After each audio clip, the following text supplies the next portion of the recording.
দেখেন একদম পিচ্ছি বাবু। রাস্তাটা মনে করেন যে ভালো করে এই এই ইট সরকি উঠায় নাই, না উঠানোর ফলে রাস্তাটা মনে করেন যে এই ঢালাই দিছে, কিন্তু ঢালাই দেওয়ার পরে ভালো করে বিটুমিন দেয় না এবং পিচ ঢালাই ঠিক মতো করা হয় নাই, যার কারণে সামান্য বৃষ্টিতেই রাস্তা সম্পূর্ণ উঠে যেতেছে।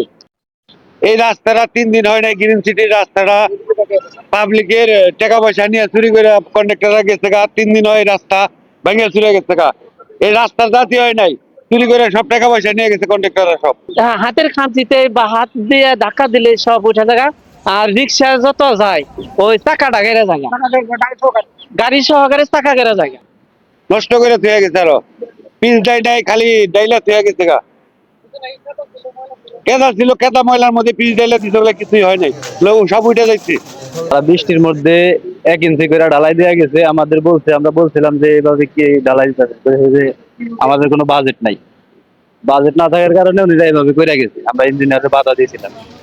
যখন রাস্তাটা কাজ আরম্ভ করে এই জায়গায় ধরেন গিরু পর্যন্ত কেদা আসাল, কেদার উপর দিয়ে এক গাড়ি খোয়া ফেলাইলো, খোয়া ফালিয়া নিয়ে ওটার উপর দিয়ে ডলা দিল, ডলা দিয়ে নিয়ে তারপরে ধরেন ওই যে তেল দিতেন, তেল দেওয়ার পরে 2 দিন পর আবার যেদিনকে আর কি ওই যে পাথরটা ঢালবো ওই দিনকে পিচ ছাড়াই ওরা মাল ঢেলে খালি শুকনা ভাবে খালি ওরা ওই কাজটা শেষ দিয়েছে।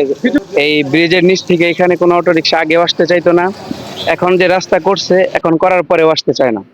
আর রাস্তার এমন অবস্থা যে এখানে গাড়ির চাকা, তারপর আরো ভারী ভারী লোড দেওয়া তো দূরের কথা, মানুষ হাঁটলেই চাপ মানে রাস্তা নিচের দিকে চলে যায়। রাস্তার অবস্থা তো ভালো না।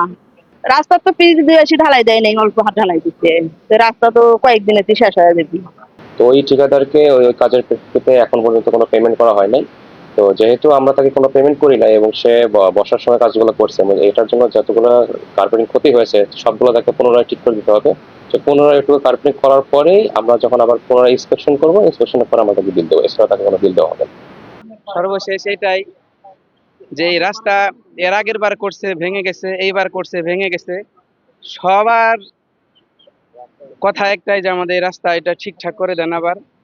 এবং এই রাস্তা আমরা সাধারণ জনগণ হিসেবে চাই, আমরা সরকারের কাছে জনগণ হিসেবে প্রাপ্য যে আমাদের রাস্তাঘাট যেন ঠিক হয়।